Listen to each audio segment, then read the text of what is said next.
শ্রদ্ধেয় সভাপতি সাহেব, স্টেজের উপরে দিনদার আলিমুদ্দিন, আমার একরামুলদা, মামা আতাউর রহমান মাদানী এবং আমার ভাগিনা আব্দুল্লাহ, এখন মধ্যে একটু ডিস্টার্ব করলাম।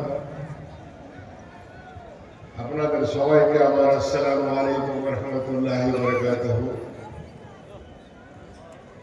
আমার একটু তাড়া বলতে, চাকুরিয়া থানার মধ্যে পড়ে নিজামপুর 2 গলিয়া মাদ্রাসায় একটা জালসা আছে। না আমি ওরাকে ছাড়তে পারছি, না আপনাদের ছাড়তে পারছি। তো এখানে সামান্য একটু টাইম দিয়ে আমরা এখান থেকে ওখানে যাব। যাই হোক, আজকে তাকরীরে এর আগে যে মাওলানা ছিলেন, শিক্ষার উপরে বলছিলেন, আমি ওর উপরে দু একটা কথা বলবো। আর মাদ্রাসা কমিটি যারা আছেন আর জালসা কমিটি যারা আছে, তাদের কাছে একটা অনুরোধ রাখবো, যেন এই মাদ্রাসায় এবার মনে হয় 37তম জালসা নাকি, হ্যাঁ 31তম জালসা। যেভাবে আপনারা মাদ্রাসা করেছেন, ধীরে ধীরে আস্তে আস্তে গড়ে উঠেছেন, এই মাদ্রাসায় যেন আরো অনেক দূরে যায়, উন্নত করে, শিক্ষা দীক্ষায় আমাদের ছেলে মেয়েরা পারদর্শী হয়। তবে অনুরোধটা আমার এই কমিটির কাছে এবং জালসা কমিটিতে আজকে যারা আছেন তাদের কাছে, কোন মাদ্রাসায় যেন কোনো পার্টি ঢুকতে দেয়। পার্টির যন্ত্রণা আমি বুঝছি, কি অবস্থার মধ্যে দাঁড়িয়ে আছি। এই মাসে 9 আর 10 তারিখে আমার ভোলকি মাদ্রাসায় জালসা ছিল। আমার ভোলকি মাদ্রাসায় যে জালসা হয়, একদিন মহিলা হয় আর একদিন পুরুষদের জালসা হয়। যেদিন মহিলাদের জালসা হয় সেদিন কোনো পুরুষ জালসা মাহফিলে অ্যালাউ থাকে না, এবং যেদিন পুরুষের জালসা হয় সেদিন কোনো মহিলা জালসা মাহফিলে অ্যালাউ থাকে না। কিন্তু যে কোনো কারণেই হোক, কমিটির কিছু ভুল বোঝাবুঝি এবং পার্টির প্রশ্রয়, শয়তানেরা একটু শক্তিশালী হলো, জালসাটা বন্ধ হয়ে গেল। আমি ওই অভিজ্ঞতার উপরে বিলাসপুর জালসা কমিটি যারা আছে, যারা আপনার মাদ্রাসার কমিটি যারা আছে, তাদের কাছে এই অভিজ্ঞতা শেয়ার করে আমি বলছি, অনুরোধ করছি, জালসা চলবে, জালসা চালান, মাদ্রাসা চালাতেই হবে। আজকে আপনার দায়িত্বে আছে, কালকে অন্যজনের দায়িত্বেও যেতে পারে। কারণ বয়স আমাদের থেমে থাকে না, বয়স অটোমেটিক, বয়স আমাদের বড় হবে, আমাদের বাচ্চারা সামনে থেকে উঠে আসবে, আবার ওদের দায়িত্বে চলে যাবে। এই অনুরোধটুকু রাখলাম আপনাদের কাছে। দ্বিতীয়, শিক্ষার উপরে যখন মৌলানা পড়ছিলেন, তখন ওখান থেকে শুনছিলাম কথাগুলো, যে ধোঁকা, যে অবস্থায় আমরা খেয়েছি, যেই আসো, এই আলোচনাটা একদিন করেছিলাম। দেশ স্বাধীন হলো 1947 সালে। 1952 সালের কাউন্টিং যখন হলো, আমাদের দেশ যখন 51 সালে দেশ জনগণনা হলো, তখন আমাদের মুসলিম জাতি সরকারি চাকরি বাকরি আর অন্য জিনিস ক্ষেত্রে আমরা 28-এর উপরে ছিল, এবং 28%। 25 বছর কংগ্রেস শাসন করলো ও আমাদেরকে নিয়ে আসলো 12-র নিচে 10-এর উপরে। তারপরে এলো 1977 সালে বামফ্রন্ট জামানা, ওরা আমাদের কমাতে কমাতে কমাতে 5-এর উপরে রাখলো। বর্তমান সরকারের আমলে আমরা পার্সেন্টের মধ্যে 1% নেই, 1% কম আছে। মুশকিল আরো একটা জায়গায় আসছে, যেটা আমরা আপনাদের বোঝাতে চেয়েছি, আপনাদের কাছে অনেক কথাও বলেছি, অনেকে গালবন্ধও করেছেন আমাদের, কিন্তু ভবিষ্যতের কথা আমি 4 বছর ধরে বলে আসছি। এই কথাটা বারবার 4 বছর ধরে বলে আসছি। অনেকে কথাটাকে আমার ঠিক মতো শোনেননি, যেটা আজকে ফলনটা পাচ্ছি। শেরশাবাদী ওবিসি এ ক্যাটাগরিতে ছিল, ওটাকে বি ক্যাটাগরিতে নিয়ে গেল। এই বারটা এখানে আপনি বুঝলেন না, আমিও বুঝলাম না, বুঝাতেও পারলাম না।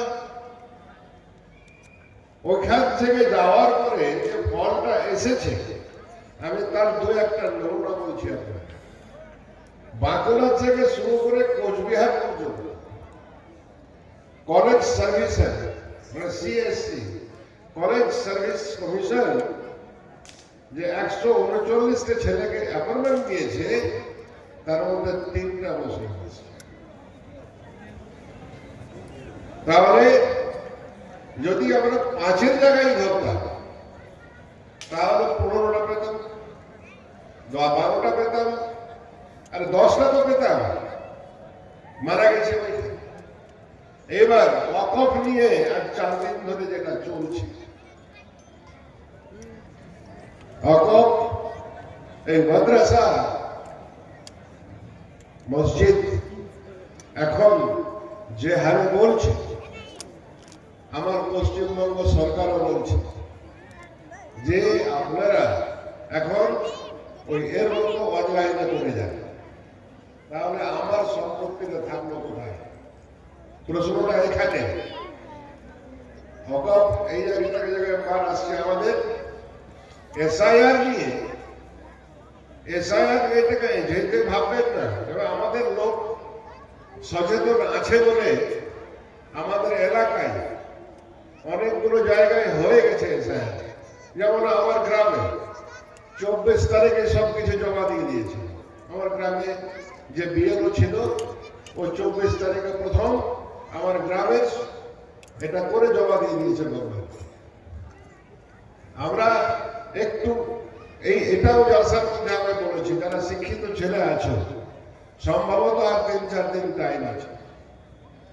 ডান দিকে বাম দিকে আপনার পাড়া প্রতিবেশী যদি ফর্ম লিখতে ভুল হয় বা বুঝতে না পারে, যারা শিক্ষিত ছেলে আছে, তারা একটু ওই লোকটাকে সাহায্য করে আপনার এসআইআর এর ফর্মটা যেন ফিল আপ হয়। এটা এসআইআর ভাববেন না, এসআইআর 2002 সালে হয়েছিল, তখনও আমরা যুবক ছিলাম, 32-33 বছর বয়স ছিল, বা 38-39 বছর বয়স ছিল, খুব ভালো বুঝতাম। কিন্তু তখন কেউ জানতে পারেনি যে এসআইআর হচ্ছে। এটাই এনআরসি, এটাই মনে রাখবেন। ফর্ম যদি হয়ে যায় কেন, জানাশোনা অবস্থায় আপনার যেটুকু সম্পত্তি আছে, কলকাতা আর বিলাসপুর করতে করতে রাস্তাতে খরচে শেষ হয়ে যাবে। ফলে একটু সাবধান। আমাদের এখানে কেউ সাহায্য করে নেওয়া নেই, আপনাকে নিজে নিজে উঠে আসতে হবে। আর যদি নিজে নিজে উঠে আসতে না পারেন, তাহলে ধরে নেন অনেকে ডুববে। ফলে যে 3-4 দিন টাইম আছে, এই টাইমের মধ্যে যাদের এসআইআর হয়নি, যারা এলাকার গুরু দায়িত্বে আছেন, যারা এলাকার নেতাকে আছে, একটু খবর নিয়ে ওদের যেন এসআইআর ফর্মগুলো সম্পূর্ণভাবে সঠিকভাবে যেন জমা হয়ে যায়, এটা দেখবেন একটু। আমি এলাকার প্রত্যেকটা গ্রামের ছেলেদের কাছে অনুরোধ করছি, শিক্ষিত ছেলেদের থাকলো। এবার সামাজিক, আপনার ছেলেকে আপনি পড়াবেন না পড়াবেন না, এটা আপনার দায়িত্বে পড়ে। যেমন আপনার বাড়ির মালিকানা তো করছি, আমি কোথাও মালিকানা না করলে, আর আমার বাড়িতে তো আমার মালিকানা করছি। আমার সংসারে 5টা লোক আছে, তাদের মালিকানা তো করছি। সেই হিসাবে আপনার এই সামনে বাচ্চাগুলো বসে আছে, এদের লেখাপড়া করাবেন কি করাবেন না, তার গার্জেনের উপরে ঠিকাদারিটা পড়ে, তার গার্জেনের উপরে দায়িত্বটা পড়ে। সংসার আপনার বাড়ি জান্নাতে নিয়ে যাবেন না জাহান্নামে নিয়ে যাবেন, এটা আপনি ঠিক করেন। আপনার ছেলে যদি শিক্ষিত হয়, সুশিক্ষিত হয়, তাহলে আপনার ছেলে আপনার বাড়িটাকে জান্নাত তৈরি করবে। ছেড়ে দেন না পরের জান্নাতে পরে আসবো, কিন্তু আমার বাড়িটা যদি সঠিক থাকে, কারো স্বামী স্ত্রীতে যদি বাড়িতে ঝগড়া থাকে, ও বাড়িটা জাহান্নাম ছাড়া কিছু থাকে না। অশান্তি যে বাড়িতে থাকে সে বাড়িটা কোনোদিন ভালো হতে পারে না। তাই বলছি আপনাদের কাছে, ছেলেগুলোকে সুশিক্ষিত করেন, লেখাপড়া করান। লেখাপড়া করার দায়িত্ব একটা বাপের হচ্ছে ওই ছেলেটাকে যদি ভালো লেখাপড়া করান, তাহলে ছেলেটার 12 পর্যন্ত আপনার দায়িত্ব। 12-এর উপরে ছেলেটা নিজেই নির্ধারণ করবে, আমি কমার্সে যাব না আমি ইতিহাসে যাব, না আমি জিওগ্রাফিতে যাব, না আমি বাংলায় যাব, না আমি ইংরেজিতে যাব। ও নিজে ঠিক করবে তখন। কারণ আমাদের দেশে 87টার উপরে প্রায় ডিপার্টমেন্ট আছে। একটা ছেলেও বেকার থাকার কথা নয়, কিন্তু আমরা ওই পেয়ে গেছি, মাধ্যমিক পাস করা হয়ে গেছে, ছেলেটাকে আর লেখাপড়া করাতে হবে। কম্পিটিশনে উঠান, না হলে যেটুকু আছে যে হিসাবটা দিলাম আপনাদের, এটাও আগা দিকে থাকবে না। যখন থাকবে না, তখন সমাজটা খারাপ দিকে যাবে, সমাজের লোক খারাপ দিকে যাবে। তখন পশু আর মানুষের মধ্যে ফারাক করতে পারবে।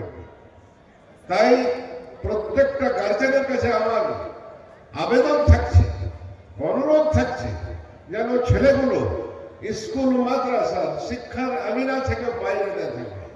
আপনি ওকে 12 পাস করান, যদি আপনার ছেলে ব্রিলিয়ান্ট থাকে, অনেকগুলো আমাদের উপরে মানুষ চেয়ে বসে আছে, ভালো ছেলে যদি উঠে আসে, বাকি জায়গাটা আমরা ঠিক করে নেব। ছেলে যদি কোয়ালিটি হয় ইউপিএসসি করার, তার জন্য লোক উপরে বসে আছে। ছেলে যদি ডাক্তারি করার জন্য বসে থাকে, তাহলে তাকেও উঠিয়ে নেওয়ার ওখানে লোক বসে আছে। আপনার ছেলে যদি আইএস করে, আইপিএস করে, ইঞ্জিনিয়ার হয়, তাহলে আপনার ছেলের উপরে ডিমান্ড করছে। কিন্তু আমাদের অনেকগুলো লোক উপরে চেয়ে বসে আছে যে আমাদের ঘরের ছেলেরা আমাদের কাছে অনুরোধ করতে আসছে না কেন। এইটুকু আপনাদের কাছে অনুরোধ রেখে আমি আমার বক্তব্য এখানে শেষ করব। আসসালামু আলাইকুম ওয়া রাহমাতুল্লাহি ওয়া বারাকাতুহু। বলার মধ্যে ভুল থাকলে ক্ষমা করবেন।